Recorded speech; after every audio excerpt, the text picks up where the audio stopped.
Guys, just like any other car, once in a while, your C5 is going to give you that dreaded check engine light. But you're in luck because unlike most cars, the C5 actually comes with a pretty darn powerful onboard diagnostic trouble code reader. And that's exactly what we're going to talk about today. Now, to make it super easy, I went ahead and put together this cheat sheet that you can go ahead and screenshot and print right from the video, by the way. And we're going to use this exact cheat sheet to show you just how simple it is to access this powerful diagnostic onboard tool. And then we're going to walk through everything that the onboard diagnostics can do for you. And we'll do that and a whole lot more next. Toys for Life. So guys, first off, if you're not familiar with the C5's Driver Information Center, I want to reiterate that it is no joke.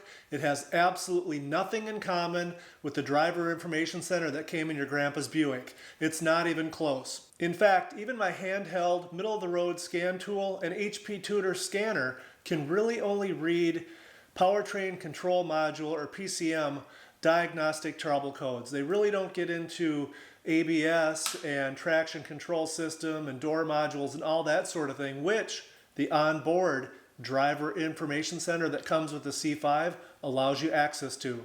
Let me also stress that even if you know nothing about working on cars, They're nuts! They know nothing! it pays to get familiar with the C5's Driver Information Center, because sometimes the solution is something so stupid like forgetting to tighten up the gas cap. And knowing how to access the codes through your C5's Driver Information Center will save you time, money, and also will save you the embarrassment of having the mechanic come out and tell you what the problem was. I'll also give you my most common beginner 101 solution to the vast majority of rough running engine problems that I've seen over my 35 years of working on cars. And that tip alone might just save you a couple $100 at the dealership. Now, what I'm about to say is super important. I cannot stress enough how critical it is that you understand the difference between the three main warning lights that you'll see in your C5 Corvette, because two of them require action soon and one of them requires action immediately. The first type of warning light is the most common. It's the steady check engine light. And what it means is you can continue to your destination, generally speaking, without having to worry about major damage to your vehicle.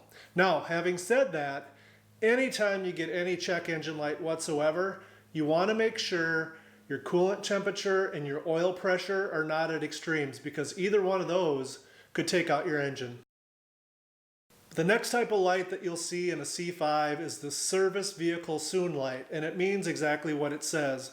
Service the vehicle soon. You don't have to do anything immediately, just soon. And this light will typically come on if it's warning you about something other than an engine-related problem. Typically, this will have to do with the infamous active handling or anti-lock brake codes that are pretty common on C5s. And finally, we've got the nasty, flashing check engine light. And it's flashing for a reason, because it's usually indicating that you've got a nasty misfire. And when that happens, there's too much raw fuel that's getting past and into the catalytic converters. It'll cause them to overheat, it'll cause them to glow bright orange, and it'll destroy the catalytic converters in pretty short order. So if you've ever got a flashing check engine light, you're going to want to pull over as soon as it's safe to do so, or risk destroying your catalytic converters.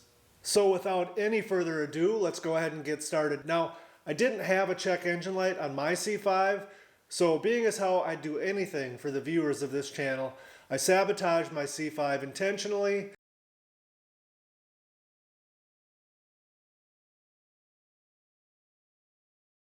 So that we can look together and see if we can figure it out. Okay, the first thing we're going to do is just go ahead and turn the key to the run position, but don't start it.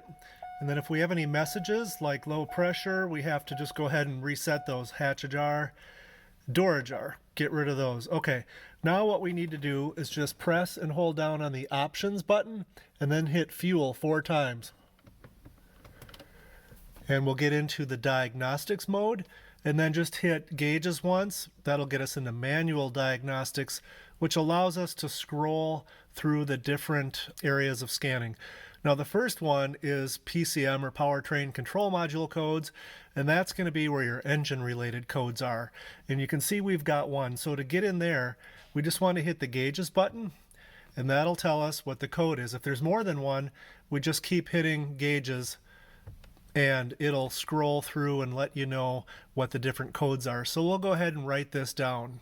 All right, now that we've written down our code, I'm going to go ahead and just reset that. You do that by pressing and holding reset until it's gone.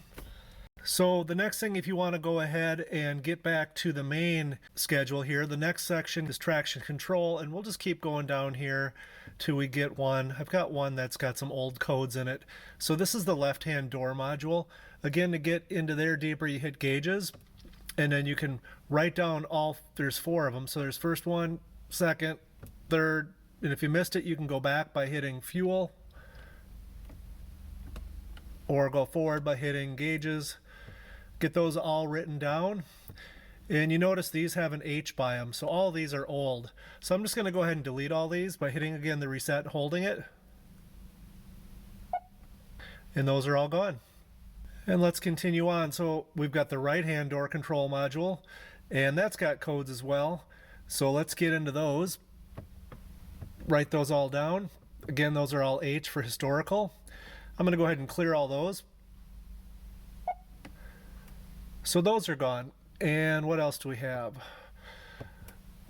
Nothing else has codes. If you want to go the other direction, scroll back up, just hit the trip button, and that'll bring you all the way slowly back through all the different modules and systems back up to the PCM. So trip brings you up and options brings you down.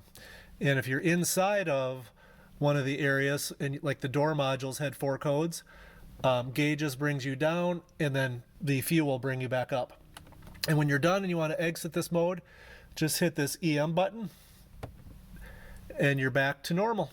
So now that we have the diagnostic trouble code, we need to decipher it and find out what it means. My favorite place to start is this web page that lists just about every single C5 Corvette code there is and what it means. I'll be sure to include a link to this wonderful resource in the video description. Okay, on this page, we're going to just scroll down here, and the first area is the PCM codes, which was the same when we first started pulling our codes. And we're just going to scroll down until we find P0410. And here it is. It's basically saying there's something going on with the air system. Then I like to take advantage of the fact that these cars are now all well over 25 years old. And because of that fact, chances are somebody else has already had the same issue that you currently have, and they've discussed it at length on the Corvette forum. So I'm going to go ahead and enter in Google P0410 Corvette forum and see what comes up. For the vast majority of codes, you will find a wealth of information that should help you get started in troubleshooting your particular issue. In my case, a little research gave me plenty of ideas to look into, starting with a fairly typical check to see if I have a blown fuse for the air pump circuit. The forum thread that I was reading indicates that the main fuse for the air injection pump is in the fuse center just ahead of the battery, and it's fuse number 50. And when you take a look at the fuse diagram that's within the cover, you can see that that's correct, which also explains why the fuse that I removed is missing from the fuse box. Let's go ahead and replace that. Obviously, we're just touching the tip of the iceberg here, and not all issues are going to be as easy to figure out as a blown fuse or a loose gas cap. Some issues will be easy, some will be challenging but doable, and yet others will be extremely difficult, even for a seasoned GM technician. Only you can determine what your capabilities are, as well as your determination to research, experiment, and continue on until you find the source of your problem. Now here's the tip I talked about for a rough running engine. A lot of times you'll get a P0300 code, and what that's indicating is a cylinder misfire. And over the years, more often than not, when I've had a cylinder misfire, it's been related to a leaking spark plug wire or boot.